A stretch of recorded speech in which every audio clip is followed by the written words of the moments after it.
In this video, we are going to learn how to use the calculator in complex number calculations, especially for Circuit 2 course. We are going to use the Casio FX991ES Plus calculator. So let's start by turning it on. Okay, so as you can see, it is in math form or mode. In order to turn the complex mode on, we have to press mode. As you can see, it is 2, the complex mode 2.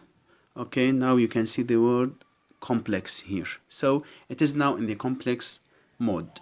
The important buttons here are the mode button, the shift button. Here we have eng button, because as you can see here, it shows the I complex number, which is, as you know, I square equal -1, and we have this button, okay, and we are going to use it in order to enter the angles of complex numbers in polar form. So, for example, let us enter a complex number 2 plus 5i.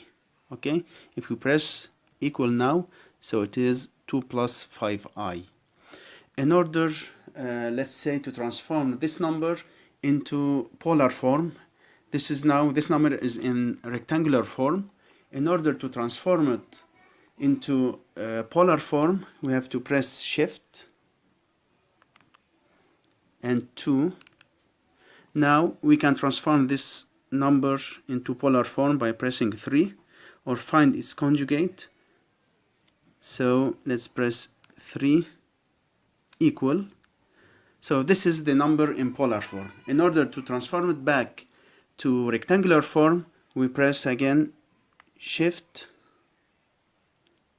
2 and let's choose 4 equal. So the number is returned to its rectangular form. Now let's say that we would like to enter a number in polar form. So let's say its amplitude or magnitude is 10 and its angle is 30 degrees. So this is 10, it is its amplitude, and we press this button. Oops, sorry. We have to press shift and this button. Okay, this is the angle 30. So the number has amplitude of or magnitude of 10 and angle of 30, and as you can see here, it is in D, so it is in degrees, 30 degrees.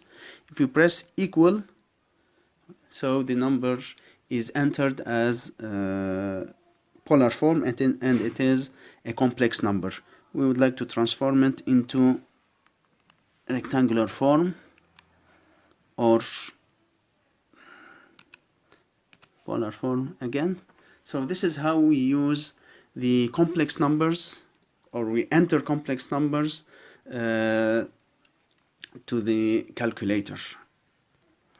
The good thing is that we can mix the numbers in polar and rectangular form. For example, let's add two complex numbers. The first one in rectangular form and the second is in polar form. So let's say 20 minus 3i, this is in rectangular form, plus, let's say, 30, and its angle is 10 degrees. Okay, so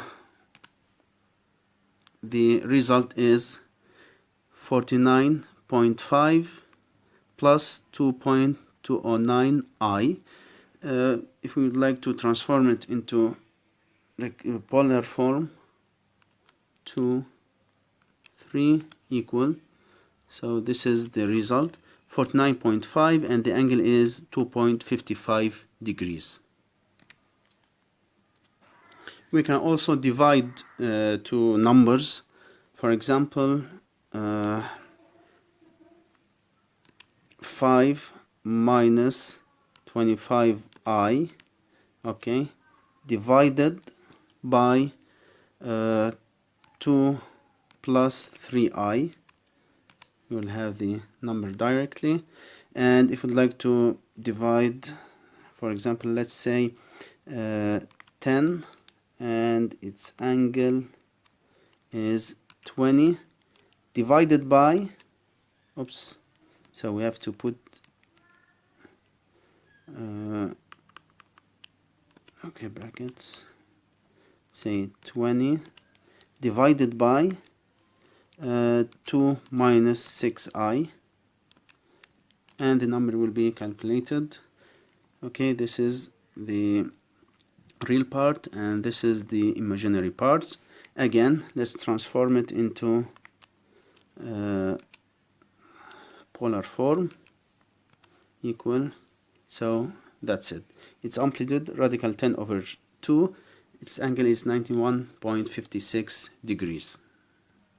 Now this is the summary of the comments. Mode and 2 we go to the complex mode, mode and 1 we go to the computation mode. If we press in the complex mode Shift then 2 then 3, then we can transform from rectangular form to polar form. If we press Shift then 2 then 4, so we transform it from transform the complex number from polar form to rectangular form. If you would like to enter a polar form complex number, so we enter first the amplitude, its amplitude, then press Shift and the upper minus, and then we enter the angle. If you would like to enter a rectangular form of a complex number, so we first press the real part, its real part, then plus or minus, and then we enter its imaginary part, then we press I. So this is how to enter different complex numbers, whether they are in the polar form or rectangular form.